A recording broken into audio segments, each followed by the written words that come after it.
Japan एक ऐसा देश जिसे आने वाली दुनिया का उगता सूरज माना जाता है। इस बात में तो कोई दो राय नहीं कि टेक्नोलॉजी के मामले में जापान को कोई टक्कर नहीं दे सकता। पर इन सब के अलावा जापान को एक गायन शौचालय का भी देश कहा जाता है, या फिर एक ऐसा देश जहां की ट्रैफिक लाइट्स ब्लू कलर की होती हैं, और भी बहुत सारी चीजें जो इस देश को दुनिया से बिल्कुल अलग बनाती हैं। तो चलिए खुलकर जानते हैं इस देश के बारे में। Number 1, square watermelons. दोस्तों, तरबूज के इस आकार का आविष्कार पिछले 70s में एक ग्राफिक डिजाइनर की मदद से किया गया था, क्योंकि इस आकार में इन्हें फ्रिज में मजबूती से रखा जा सकता है और काफी आराम से काटा भी जा सकता है। जापान के किसान इन्हें एक स्पेशल कंटेनर में उगाते हैं, जैसे कि ये काफी महंगे और खूबसूरत होते हैं। लोग इन्हें खाने के तौर पर न खरीद के सजाने के तौर पर ज्यादा खरीदते हैं। Number 2, ramen noodles bath. Hakone में बसे इस यूनशान स्पा रिजोर्ट में सुअर के मांस का सूप और रामेन नूडल्स खिलाकर लोगों का दिल बड़े आराम से जीत लिया जाता है। जापान के काफी लोग इसके पीछे दीवाने हैं। उनका ये मानना है कि सुअर के मांस का सूप उनकी त्वचा के लिए बहुत लाभदायक है, क्योंकि उसमें भारी मात्रा में कोलेजन पाया जाता है। Number 3, bizarre flavour of KitKat. Chilli paper, wasabi, sweet potato, grill corn, soybean, salt watermelon, mango, green tea, ये सब बस कुछ किटकैट के छाटे गए फ्लेवर्स हैं जो जापान के लोग खाते हैं। इनमें से आप कौन सा खाना पसंद करेंगे, कमेंट्स में जरूर बताएं। Number 4, fake food. जापान के कुछ एक्सपर्ट्स प्लास्टिक और वैक्स की मदद से खाना बनाते हैं, और वो भी देखने में उतना ही लजीज लगता है जितना कि असली खाना लगता है। जापान के कितने ही रेस्टोरेंट्स इन प्लास्टिक के खानों को अपने रेस्टोरेंट्स की खिड़की के पास लगाकर भूखे इंसानों का ध्यान खींचने की कोशिश करते हैं। और आपको बता दूं कि इन प्लास्टिक के खानों को तैयार कराने में बहुत ज्यादा पैसे खर्च होते हैं। Number 5, rabbit island.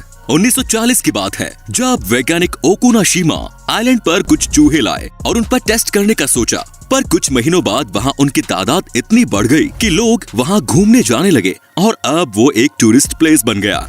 Number 6, purikura machines. किसी बूथ में फोटो लेना कोई नई बात तो नहीं, पर जापान ने अपने अनुभव से उसमें एक नया मोड़ दे दिया। उनके फोटो बूथ को पुरीकुरा नाम से जाना जाता है, जो आपको वही उसी वक्त उन फोटोज को एडिट करने की अनुमति भी देता है, और आप उससे अपने फोटो में स्टिकर्स ऐड कर सकते हैं, कुछ लिख सकते हैं, और इन सब के बाद बड़े आसानी से उन फोटोज को अपने सेल फोन में भेज सकते हैं। Number 7, people pushers. Metro station हो या ट्रेन स्टेशन, जापान में काम के घंटों में वहां आपकी सोच से भी ज्यादा भीड़ रहती है, और इसी सब के चलते स्टेशन स्टाफ और पार्ट टाइम मेंबर को ये ड्यूटी रोज निभानी होती है कि ट्रेन में जितने पैसेंजर्स हो सके उतने भर सके, जब तक कि दरवाजे बंद न हो सके। Number 8, umbrella parking lot. आम देशों में हम किसी बिल्डिंग में जाने से पहले अपनी कार या बाइक को पार्क करके अंदर चले जाते हैं, पर जापान में अगर आपको किसी बिल्डिंग में जाना हो तो कार्स और बाइक्स को पार्क करने के साथ साथ अम्ब्रेला भी पार्क करना पड़ता है, और आपका अम्ब्रेला वहां से कोई नहीं ले जा सकता। अम्ब्रेला पार्क करने के पीछे मकसद ये है कि आप बिल्डिंग को पानी करने से बचा सकते हैं अगर आपका अम्ब्रेला पानी से तर हो। जापान के लगभग सभी सरकारी बिल्डिंग, होटल और ऑफिसेज में इन अम्ब्रेला पार्किंग लॉट का इस्तेमाल होता है। Number 9, millions of vending machines. दुनिया के कई देशों में वेंडिंग मशीन नाम की कोई चीज ही नहीं है, वहीं पूरे जापान में 5 मिलियन से भी ज्यादा वेंडिंग मशीन्स का इस्तेमाल होता है। जापान के लोगों का देर रात तक काम करना बिल्कुल आम बात है, और इसीलिए उनके स्नैक्स और सोडा के लिए ही इन वेंडिंग मशीन्स का इस्तेमाल ज्यादा होता है। पर वैसे आप इन वेंडिंग मशीन से कुछ भी खरीद सकते हैं, महली से लेकर अंडरवियर भी, कुछ भी। तो दोस्तों, आप क्या सोचते हैं, हमारे देश में भी ये सुविधा उपलब्ध होनी चाहिए या नहीं, कमेंट्स में जरूर बताएं। Number 10, train delays make headlines.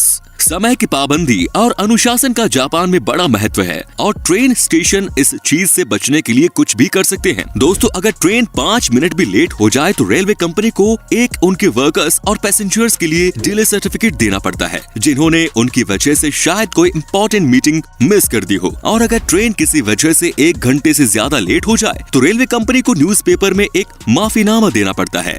Number 11, silent karaoke.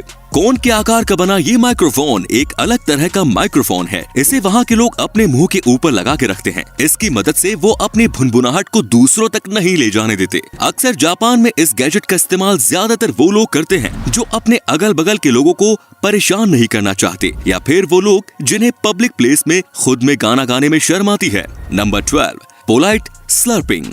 वैसे तो दुनिया में कितने ही देशों में झुकने को अच्छा नहीं माना जाता, पर जापान में झुकने से ही किसी खाने की प्रशंसा मानी जाती है। अगर नूडल्स खाते वक्त आप झुके नहीं तो उस रेस्टोरेंट का शेफ ये समझेगा कि आपको उसका नूडल पसंद नहीं आया।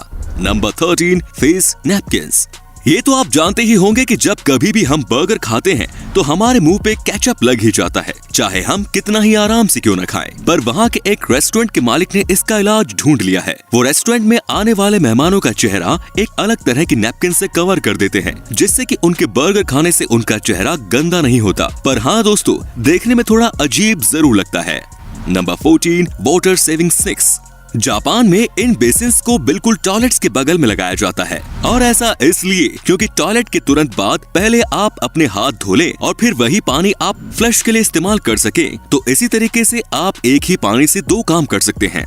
नंबर 15, स्ट्रेंज मायो। दोस्तों, जापान में मेयो की कोई खास रेसिपी नहीं है। वहाँ पे लोग इसका इस्तेमाल सैंडविच, सलाद या मीट पे नहीं करते, बल्कि वो इसका इस्तेमाल आइसक्रीम्स और पेन केक्स के ऊपर करते हैं। अजीब है पर सच है दोस्तों।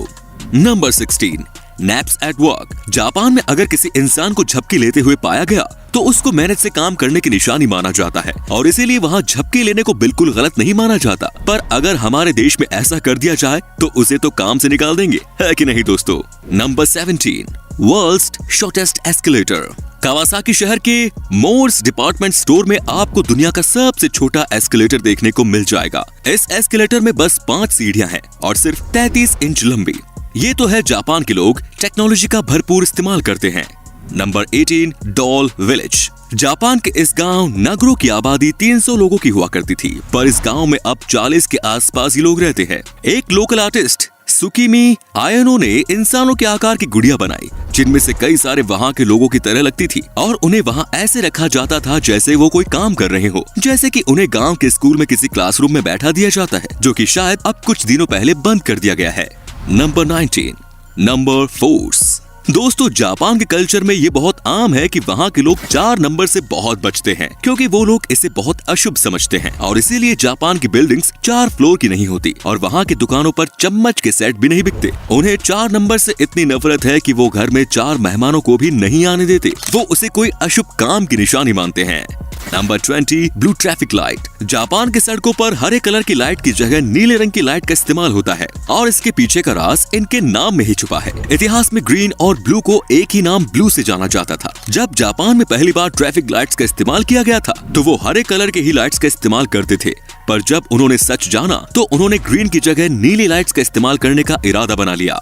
Number 21, cleaning classes. जापान के सभी स्कूल में बच्चे अपने क्लासरूम को खुद ही साफ करते थे, क्योंकि वो इस काम को अपनी पढ़ाई का एक हिस्सा समझते थे, और यहाँ तक कि वहाँ के टीचर्स भी इसमें उनकी मदद करते थे। क्लासरूम के साथ साथ बाथरूम भी साफ करने की जिम्मेदारी भी स्कूल के बच्चों को ही दी जाती थी, क्योंकि वहाँ के टीचर्स का मानना है कि ये काम उन्हें रिस्पॉन्सिबल सिटीजन बनने में उनकी मदद करेगा। Number 22, footpath train. सुडोई टूरिस्ट ट्रेन जापान की एक ऐसी ट्रेन है जिसमें ऐसा नजारा देखने को मिलता है जो आप सोच भी नहीं सकते। इस ट्रेन में फुटपाथ की सुविधा भी पाई जाती है। खुशबूदार सरों के पेड़ की मदद से बनाए गए, और इसमें हल्के गर्म पानी का इस्तेमाल किया जाता है, जो कि पैसेंजर्स को काफी आराम देता है। Number 23, futuristic toilet. जापान के टॉयलेट्स आम टॉयलेट्स की तरह बिल्कुल नहीं होते। ये बहुत ही अच्छी तकनीक से बनाए गए हैं। इन टॉयलेट्स को इस्तेमाल करने से पहले आपको पता होना चाहिए कि आखिर इसमें मौजूद इन बटन्स का मतलब क्या है। इसमें कई अलग तरह के ऑप्शंस पाए जाते हैं, जैसे कि अगर आप चाहे तो टॉयलेट सीट को अपने मुताबिक गर्म कर सकते हैं, आप चाहे तो गर्म पानी स्प्रे कर सकते हैं, और चाहे तो आप गाने भी बजा सकते हैं। दोस्तों, जापान की इस टेक्नोलॉजी के लिए एक लाइक तो बनता ही है। Number 24, crazy flavour ice cream. Japan के लोग खाने के अजीब अजीब जोड़े बनाते हैं और उसे बड़े चाव से खाते हैं। उसी में से एक है ये आइसक्रीम फ्लेवर। आइसक्रीम फ्लेवर के नाम पर जापान के लोग घोड़े का मांस, कैक्टस, चारकोल, लहसुन का इस्तेमाल करते हैं, और ये सब इनके लिए कोई हैरत की बात नहीं। Number 25, space saving parking lot. दोस्तों, जापान लोगों से भरा हुआ देश है। वहाँ के लोग पार्किंग लॉट्स के नाम पर जगह की बर्बादी बिल्कुल नहीं करते। जैसा कि आप स्क्रीन पर देख पा रहे होंगे किस तरह वहाँ के लोग मल्टी लेवल गैराज का इस्तेमाल करते हैं। Number 26, robot run hotel. Nagasaki के एक होटल में रोबोट वहाँ के स्टाफ का एक बहुत बड़ा हिस्सा है। उन्हें हैन्ना के नाम से जाना जाता है, जिसका सीधा मतलब है स्ट्रेंज। इंसानों की तरह दिखने वाले ये रोबोट हर वो काम करते हैं जो एक इंसान करता है, जैसे कि गेस्ट से मिलना, लगेज उठाना, कॉफी बनाना, रूम्स को साफ करना और भी बहुत कुछ। और तो और वो बात करते वक्त मुस्कुराते भी हैं, पर उनके अगल बगल वहाँ के स्टाफ मौजूद रहती हैं, इसकी देखरेख में कि आखिर वो ठीक तरीके से काम कर रहे हैं या नहीं।